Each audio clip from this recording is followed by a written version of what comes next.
రాజకీయాల్లో పడి కొన్ని విషయాలు మర్చిపోతుంటాం, లేకపోతే పెద్దగా శ్రద్ధ పెట్టం. అదేంటి అంటే మొన్న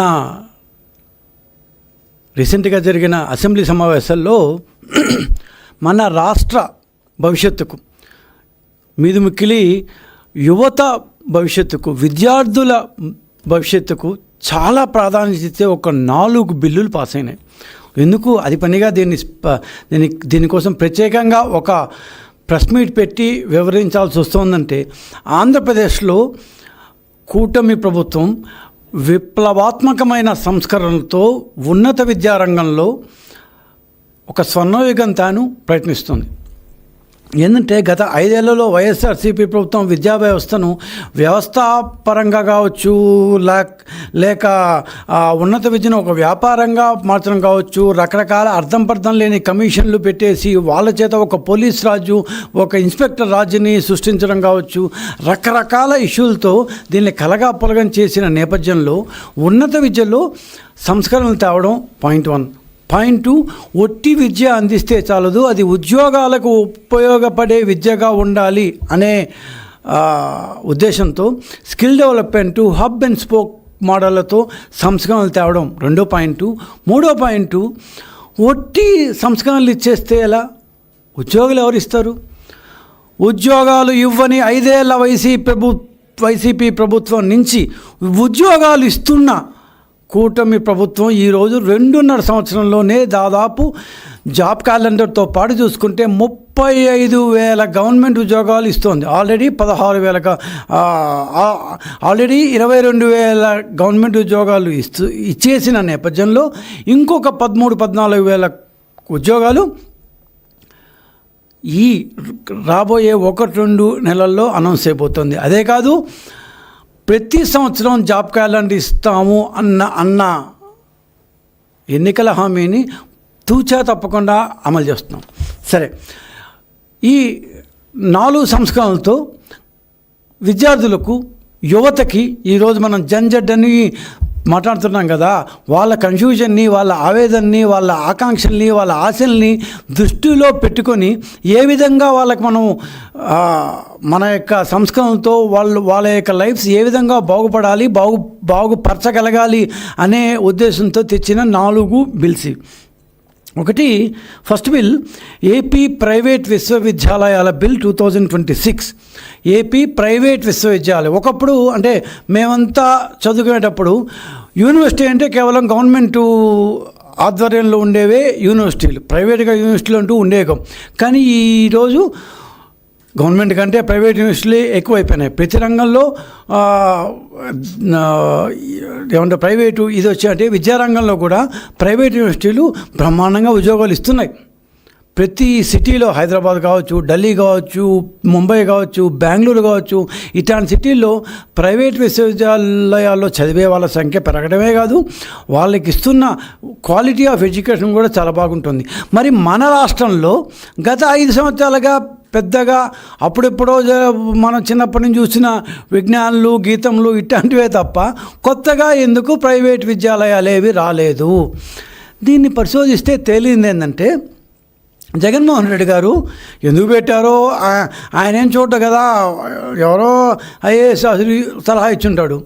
ఒక ప్రైవేట్ విశ్వవిద్యాలయం పెట్టాలంటే కనీసం 50 ఎకరాల స్థలం కావాలి. 50 ఎకరాల స్థలం. ఇప్పుడు విజయవాడ కావచ్చు, విశాఖపట్నం కావచ్చు, తిరుపతి కావచ్చు, రాజమండ్రి కావచ్చు, ఇంకోటి మెయిన్ సిటీస్లో కర్నూలు కావచ్చు, ఎక్కడన్నా కావచ్చు, ఒక్క చోట, అది కూడా టౌన్కి పక్కన, లేకపోతే ఆ చుట్టుపక్కల 50 ఎకరాలు ఒకే బిట్టిగా తేవాలంటే ఉన్న డబ్బంతా దానికే పోతుంది. ఇంక వాడు విద్య మీదే ఏంది పెట్టేది? సో ఇంత లెవెల్ స్థలం ఒక విశ్వవిద్యాలయం అంటే, ఒకప్పుడైతే నేను చదువుకునే శ్రీ వెంకటేశ్వర యూనివర్సిటీ 100 ఎకరాల్లో ఉండేది. అప్పుడెప్పుడో 1950s కాబట్టి గవర్నమెంట్ దీంట్లో ఇచ్చారు. కానీ ఈరోజు స్థలం గవర్నమెంటే స్థల సమీకరణ చేయలేకపోతున్న రోజుల్లో 50 ఎకరాల స్థలం అంటే దాదాపు అసాధ్యం అయిపోతుంది. ఎవరు మన పక్క చూడటం లేదు. సో వీటన్నిటిని దృష్టిలో పెట్టుకొని మనం చేసిన మెయిన్ ఇష్యూ ఏంటంటే, 50 ఎకరాలు అనేది అబ్సర్డ్, అసంబద్ధం. సో ఒక ప్రైవేట్ యూనివర్సిటీకి 10 ఎకరాలు ఉంటే చాలు. 10 ఎకరాలు ఈజ్ ఆల్సో ఆ బిగ్ ఇష్యూ. ఎందుకంటే 10 ఎకరాలు అంటే దాదాపు 48,000 గజాలు. సో ఈ 48,000 గజాలు ఎన్ని బిల్డింగ్లు కడితే అయ్యేది? సో విశ్వవిద్యాలయం అనేది స్థలం కాదు అది. సో పార్కింగ్ వర్టికల్గా మనం బ్రహ్మాండంగా చేసుకోవచ్చు అనేసి ఈ ల్యాండ్ నామ్స్ని పూర్తిగా సరళీకరించాం. ఈ ల్యాండ్ నామ్స్ని సరళీకరిస్తున్న నేపథ్యంలో విశాఖ, అమరావతి, విజయవాడ, తిరుపతి మరియు సిఆర్డిఏ పరిధుల్లో భూమి పరిమితిని 50 ఎకరాల నుంచి 10 ఎకరాలకు తగ్గించాం. ఇతర ప్రాంతాల్లో 15 acres. సో మెయిన్ సిటీస్లో 10 ఎకరాలు, ఇతర ప్రాంతాల్లో 15 acres. సో దీనివల్ల రాగల 2-3 సంవత్సరాల్లో మన రాష్ట్రానికి ఖచ్చితంగా ప్రైవేట్ విశ్వవిద్యాలయాలు క్యూ కట్టడం ఖాయం. ఎందుకంటే మన దగ్గర అన్నీ ఉన్నాయి. మన దగ్గర మ్యాన్ పవర్ ఉంది, హ్యూమన్ రిసోర్సెస్ ఉంది, అన్నీ ఉన్నాయి. ఇక్కడ ఎంటర్‌ప్రెన్యూర్స్ ఉన్నారు, అందరూ ఉన్నారు. కాకపోతే ల్యాండ్ కాస్ట్లీ కాబట్టి అక్కడ పోయి ల్యాండ్ కొనలేము. ప్రైవేట్ వాళ్ళు, గవర్నమెంట్ అయితే గవర్నమెంట్ సమీకరించి ఇవ్వడం, ప్రైవేట్ వాళ్ళు కొనుక్కోవాలంటే 50 ఎకరాలు కొనుక్కోలేక చాలామంది దూరం అయిపోతున్నారు. కాబట్టి దీన్ని 10 ఎకరాలకి ఈ విజయవాడ, విశాఖపట్నం, తిరుపతి, అమరావతి, సిఆర్డిఏ ప్రాంతాల్లో, విజయవాడ ప్రాంతాల్లో ప్లస్ మిగతా ప్రాంతాల్లో 15 acresకి. సో వర్టికల్ క్యాంపస్ మోడల్ను మనం ప్రతి చోట వరల్డ్ వైడ్ వర్టికల్ క్యాంపస్ను వాడుతున్న నేపథ్యంలో మనం కూడా సింగిల్ విండోలో ఆన్లైన్లో కేవలం 60 రోజుల్లో ఫాస్ట్ ట్రాక్ క్లియరెన్స్ ఇచ్చే పద్ధతిలో 10 ఎకరాలు లేదా మిగతా ప్రాంతాల్లో 15 ఎకరాలకి తగ్గించాం. ఫస్ట్ మెయిన్ ఇది. ఎందుకంటే ముందైతే ఇన్ఫ్రాస్ట్రక్చర్ రావాలి.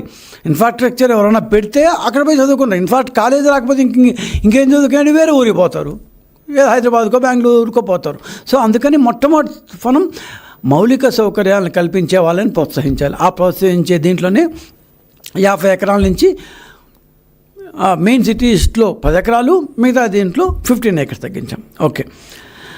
రెండోది ఉపాధ్యాయుల కేడర్ రిజర్వేషన్ బిల్. మనం డిఎస్సిలో చూసాం. ఈ కేడర్ రిజర్వేషన్ అంటే ఏంటి, హారిజాంటల్ రిజర్వేషన్ అంటే ఏమో చాలామందికి అసలు తెలియని నేపథ్యం. కేంద్ర ప్రభుత్వం ఇచ్చింది, మనం పాటించాలి. వర్టికల్ రిజర్వేషన్ అంటే ఏంటి, హారిజాంటల్ రిజర్వేషన్ అంటే ఏంటి. 2012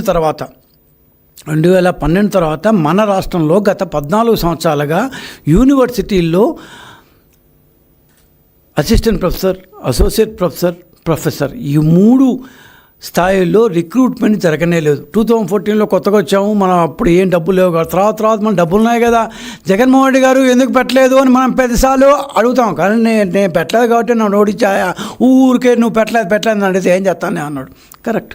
సో ఆయన వదిలేసి ఆయనది గతం ఆయన మర్చిపోయి ప్రజలు తిరస్కరించారు కాబట్టి మనం ఆయన పక్కన పెట్టి మనం దీన్ని పునర్నిర్మించుకోవాల్సిన అవసరం ఉన్న నేపథ్యంలో రాష్ట్రంలో 1523 యూనివర్సిటీ ఫ్యాకల్టీ ఉద్యోగాలు, అంటే లెక్చరర్లు, రీడర్లు, ప్రొఫెసర్లు అని ఇంతకుముందు పిలిచేవాళ్ళు కదా, దానికి కొన్ని పేర్లు మారినాయి. Assistant professor, associate professor, professor. So ఈ 3 స్థాయిల్లో 1523 ఉద్యోగాలని మనం రిక్రూట్మెంట్ చేస్తున్నాం. గత 14 సంవత్సరాలుగా ఆంధ్రప్రదేశ్లో అసలు ఈ యూనివర్సిటీ స్థాయి రిక్రూట్మెంటే లేదు. గవర్నమెంట్ యూనివర్సిటీల్లో, అది వెంకటేశ్వర యూనివర్సిటీ కావచ్చు, నాగార్జున యూనివర్సిటీ కావచ్చు, ఏ యూనివర్సిటీ కావచ్చు, ఫుల్ టైం అసిస్టెంట్ ప్రొఫెసర్లు కేవలం 2-3 కంటే ఏ డిపార్ట్మెంట్లు లేరు. Let's accept. సో అందరూ గెస్ట్ లెక్చర్లు, వాళ్ళని వీళ్ళని తీసిపెట్టుకొని వాళ్ళకి ఏ రకమైన విద్యార్హత లేకుండా, మరి యూనివర్సిటీ అంటూ ఉన్నత విద్య అంటూ అంత పెద్ద గొప్పగా చెప్పుకొని 100 ఎకరాలు ఇస్తే ఏం లాభం, లోపల చెప్పేవాళ్ళు సరిగా లేకుండా. సో గవర్నమెంట్ తీసుకున్న డెసిషన్ ఏంటంటే 1523 యూనివర్సిటీ ఫ్యాకల్టీని ప్రొఫెసర్లు, అసిస్టెంట్ ప్రొఫెసర్లు, అసోసియేట్ ప్రొఫెసర్ని చేస్తాం. ఓకే. దానికి ఆల్రెడీ జివో MS నెంబర్ 81 ఆర్థిక శాఖ ఇవ్వడం జరిగింది. సో దీనిలో ఈ రిక్రూట్మెంట్ జరుగుతుంది. దీనికి హారిజాంటల్ రిజర్వేషన్ అమలు పరుస్తున్నాము. జగన్మోహన్ రెడ్డి గారు మళ్ళా డిఎస్సి, ఏపీపీఎస్సి ఒకటే కదా, రెండుకి సంబంధం లేదు కదా, మామూలు రిజర్వేషను, హారిజాంటల్ రిజర్వేషన్ అంటే ఏంటి, పక్కన చూసి దిక్కులు చూసి అర్థం కాకుండా ఒక నవ్వి అన్నీ ఒకటే కదా, హారిజాంటల్ అంటే ఏంటి, వర్టికల్ బాబు ఇవంతా కాస్త బాగా హోంవర్క్ చేసుకో. హారిజాంటల్ రిజర్వేషన్లు అమలు పరుస్తున్నాము, ఏం కావాలి ఏంటి అంటే అడుగు మా వాళ్ళని చెప్తారు. హారిజాంటల్ రిజర్వేషన్ అంటే ఏంటి, సరేనా? ఇది కాకుండా మూడోది, యువతకు ఉద్యోగాల గ్యారంటీ. మేము 20 లక్షల ఉద్యోగాలు ప్రైవేట్ సెక్టార్లో పబ్లిక్ సెక్టార్లో కల్పిస్తాము అని ఇచ్చిన హామీ నేపథ్యంలో దానికోసం ఒక సపరేట్ కార్పొరేషన్ పెట్టాము. దానికి ఒక చైర్మన్ ఉన్నారు. దాంట్లో ట్రైనింగ్ ఇచ్చి ప్రైవేట్ ఉద్యోగాలు ఇప్పిస్తున్నాం. అది కాకుండా ఇప్పటిదాకా మనం అధికారంలోకి వచ్చిన తర్వాత 16,000 డిఎస్సి ఉద్యోగాలు ఇచ్చాం. 16,000 డిఎస్సి ఉద్యోగాలు. అదే కాకుండా 6,000 కానిస్టేబుల్ ఉద్యోగాలు ఇచ్చాం. మొత్తం 22,000 ఇచ్చాం. ఆ 22,000 కాకుండా సెప్టెంబర్ అక్టోబర్ మాసాల్లో 10,000 ఉద్యోగాలకి 10,060 ఉద్యోగాలకి మళ్ళీ మనం రిక్రూట్మెంట్ కోసం అనౌన్స్మెంట్ చేయబోతున్నాం. 10,060 ఉద్యోగాలు. ఇవన్నీ ఏదో చిన్న పోస్టులు కానీ కావు, బాగా పెద్ద పోస్టులు. ఇందాక నేను చెప్పినట్టు 1,523 ఉద్యోగాలు ఫస్ట్ ఫేజ్ 1. ఆల్రెడీ May 15నే దీనికి అనౌన్స్మెంట్ ఇచ్చేశారు. 1,523 ఉద్యోగాలు May 15న అనౌన్స్ చేశారు. అది ఫేజ్ 1. ఫేజ్ 2 ఏంటంటే 3,231 ఉద్యోగాలు. 3,231 ఉద్యోగాలు సెప్టెంబర్ 15న స్టార్ట్ చేయబోతున్నాం. 3,231 ఉద్యోగాలు. దీంట్లో ఏమేముంటాయి తెలుసా? గ్రూప్ 1 పరిధిలోని 149 పొజిషన్లు. గ్రూప్ 1 అనగానే మీకు మన జగన్మోహన్ రెడ్డి గారు ఏపీపీఎస్సీ మెయిన్స్ గుర్తొస్తుంది. దానికి కూడా వద్దాం. గ్రూప్ 1 పరిధిలో 149 ఉద్యోగాలు. ఇవన్నీ చాలా ఉన్నత స్థాయి పోస్టులు. అంటే డిప్యూటీ కలెక్టర్లు, డిఎస్పీలు, కమర్షియల్ ట్యాక్స్ ఆఫీసర్లు. వీళ్ళందరూ రాబోయే 15-20 సంవత్సరాల్లో కన్ఫర్డ్ ఐఏఎస్ అవగాల కనీసం సగం మంది డిప్యూటీ కలెక్టర్లు ఐఏఎస్లో అవుతారు. డిపార్ట్మెంటల్ ఇది రాసి కన్ఫర్డ్ స్థాయిలో. పోలీస్ రిక్రూట్మెంట్ ద్వారా 2,185 పోస్టులు. పోలీస్ రిక్రూట్మెంట్ ద్వారా 2,185 పోస్టులు. ఇది కేవలం కానిస్టేబుల్ పోస్టులు మాత్రమే కాదు. కొన్ని కానిస్టేబుళ్ళు దాదాపు ఎక్కువ భాగం ఎస్ఐ పోస్టులు. సబ్ ఇన్స్పెక్టర్ ఆఫ్ పోలీస్, మనం ఎస్ఐ అంటాం కదా, ఎస్ఐ సిఐ. ఆయన ప్రమోస్తే డిఎస్పీ ఏఎస్పీగా ఎస్పీగా కూడా అతను రిటైర్ కావచ్చు. సో ఎస్ఐ పోస్టులు, కానిస్టేబుల్ పోస్టులు. ఇవి కాకుండా వెటర్నరీ డిపార్ట్మెంట్లో పోస్టులు, ఫారెస్ట్ డిపార్ట్మెంట్లో రేంజర్ పోస్టులు, హాస్టలు, ఎస్సీ ఎస్టీ వెల్ఫేర్ హాస్టల్లో, బీసీ హాస్టల్లో వెల్ఫేర్ ఆఫీసర్ పోస్టులు. ఇవన్నీ ఉంటాయి. 2,185. ఇవన్నీ దాదాపు గ్రూప్ 1, కొన్ని గ్రూప్ 1B అంటే ఉన్నత స్థాయి పోస్టులు 2,145 పోస్టులు. మొత్తం కలిసి 3,231 పోస్టులు. ఫేజ్ ఏలో యూనివర్సిటీ పోస్టులు, ఫేజ్ బిలో ఉన్నత స్థాయి పోస్టులు. ఇందాక నేను చెప్పినట్టు deputy collector, DSP and commercial tax ఆఫీసర్లు, ఎస్ఐలు ఎక్సెట్రా. ఫేజ్ 3 2,011 పోస్టులు. ఏంది లెక్క చెప్పేస్తున్నారంటారు? ఇదేం లెక్క కాదు. ఆర్థిక శాఖ ఆల్రెడీ జిఓ కూడా ఇచ్చేసింది. GO number 81, job calendar 2026, GO MS number 81. Jaganmohan Reddy garu ఏమైనా డౌట్ ఉంటే, ఏమైనా సందేహం ఉంటే ఒక్కసారి GOIR.AP.gov.in అనే ఒక సైట్ ఓపెన్ చేస్తే మీకు GOMS నెంబర్ 80 వస్తుంది.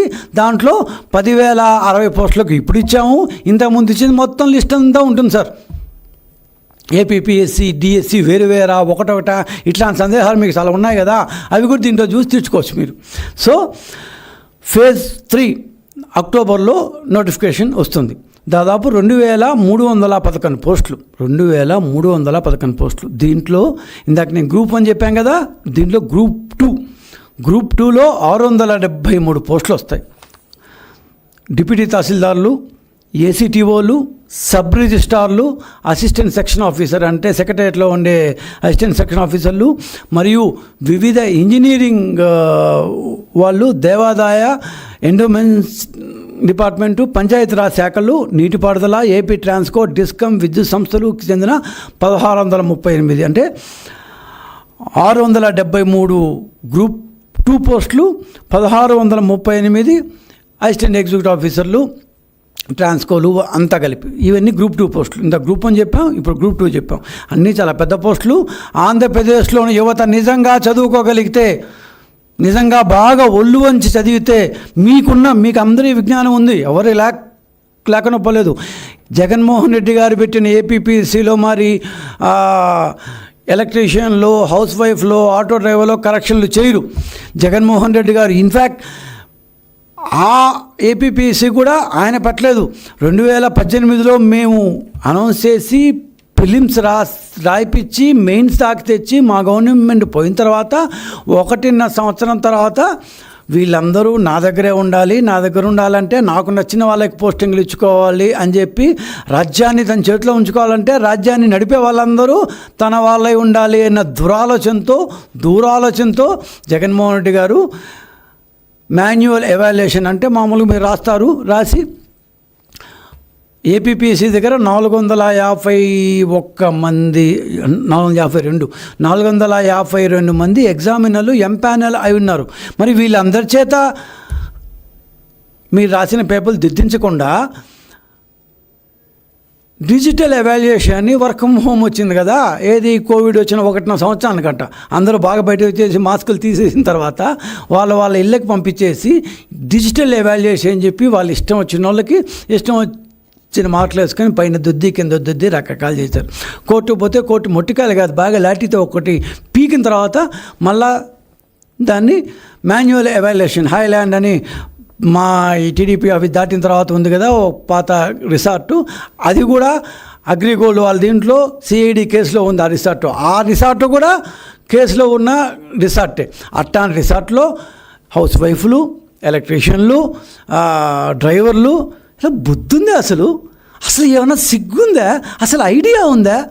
గ్రూప్ 1 పొజిషన్లో అవి రాబోయే ఐఏఎస్ ఆఫీసర్లు ఒక్కొక్క డిపార్ట్మెంట్ హెడ్ చేసేవాళ్ళు అట్లాంటి వాళ్ళ పేపర్లని ఈ లెవెల్లో నిర్దిస్తారా? మళ్ళా ఇవేవి జగన్మోహన్ రెడ్డి గారికి ఏమీ తెలియదు, ఆయన సత్యసంధుడు, ఆయన కడిగిన ముత్యం, ఇదేదో ఐపీఎస్ ఆఫీసరు ఆంజనేయులు గారు మాత్రమే చేశారు. జైలుకి పోయి వచ్చాడు, ఒక 3 నెలలు జైల్లో ఉన్నారు, బెయిల్ కింద వచ్చాడు. ఆయన కొడుకు పెళ్ళికి పొలోమంటూ వైఎస్ఆర్సీపీ వాళ్ళంతా 3 రోజుల క్రితం హైదరాబాద్ పోతారు. పిల్ల పీచు పెద్ద చిన్న ఎవడు లేడు, మొత్తం లేని వైఎస్ఆర్సీపీ నాయకుడు ఆ పెళ్ళిలో లేడు, అందరూ వెళ్ళాడు, ఇంక్లూడింగ్ జగన్మోహన్ రెడ్డి గారు. మరి అంత సంబంధ బాంధవ్యాలు ఏంటో ఆంజనేయుల గారితో, పిఎస్ఆర్ ఆంజనేయ గారితో పరీక్షల స్కామ్లో హైకోర్టు వేసిన సిట్టుతో పచ్చిగా ఏమంటారు బట్టలిప్పి ఓడతీసి పెట్టింది సిట్టు. అట్లాంటి పెళ్ళికి పోదని చెప్పలా, ఆయన కొడుకు పెళ్ళి పాపం చూసుకున్నాడు కూగుంజుగా అట్లా. కాకపోతే ఇక్కడి నుంచి పొలం అంటూ అందరు పోవడం అంటే ఎంత సంబంధ బాంధవ్యాలు ఉన్నాయని మనం చూడాలి. సో ఏపీపీఎస్సీలోని అక్రమాలు, అకృత్యాలు, అసహ్యకరమైన పనులన్నీ it was known to Jaganmohan Reddy గారు. జగన్మోహన్ రెడ్డి గారికి తెలిసి ఆయన చేత, ఆయన కొరకు, ఆయన కోసం జరిగిన ఏపీపీఎస్సీ మెయిన్స్ ఎగ్జామ్ని హైకోర్టు ఆల్రెడీ సింగిల్ జడ్జి కొట్టేశాడు. హైకోర్టు ఏం చెప్పింది, ఇంకొకసారి చూడండి నేను సిట్టు పెట్టింది. సిట్టు ఈ మధ్యకాలంలో అంత ఘోరమైన రిపోర్టు, అంత జగుప్సాకరంగా చేశారు అని చెప్పిన రిపోర్ట్ ఏది లేదు. అట్లాంటి రిపోర్ట్ వచ్చిన తర్వాత దాని గురించి మాట్లాడబోయా అంటే నేను డిఎస్సి గురించి మాట్లాడుతూ అంటాడు. 16,000 ఉద్యోగాలు డిఎస్సి ఇస్తే కనీసం 341 పిటిషన్లు వైఎస్ఆర్సీపీ వేస్తే ఒక్క పిటిషన్ని కూడా హైకోర్టు స్వీకరించకుండా ఉంటే తగుదనమ్మా అని మళ్ళీ ఇంకో రోజు ప్రశ్న పెడతారు, ఇంకో రోజు ధర్నా అంటారు, అంటారు. అదే నువ్వు చేసిన ఏపీపీఎస్సీ పక్కన మురికాల మరి పారుతోంది, దాని గురించి మాట్లాడవా అంటే కోర్టు బ్రహ్మాండంగా ఉంది అని 341 సార్లు 5, 6 దాని పబ్లిక్ ఇంట్రెస్ట్ లిటిగేషన్ పిలిచేశారు, ప్లస్ 341 పిటిషన్లు వేశారు. ఇవన్నీ వేసిన తర్వాత కూడా హైకోర్టు ప్రతి ఒక్క పిటిషన్ని, ఆల్ 341 పిటిషన్స్ని కొట్టేసిన తర్వాత కూడా నేను ధర్నాలు తెస్తానంటే పిచ్చోడు అంటారు.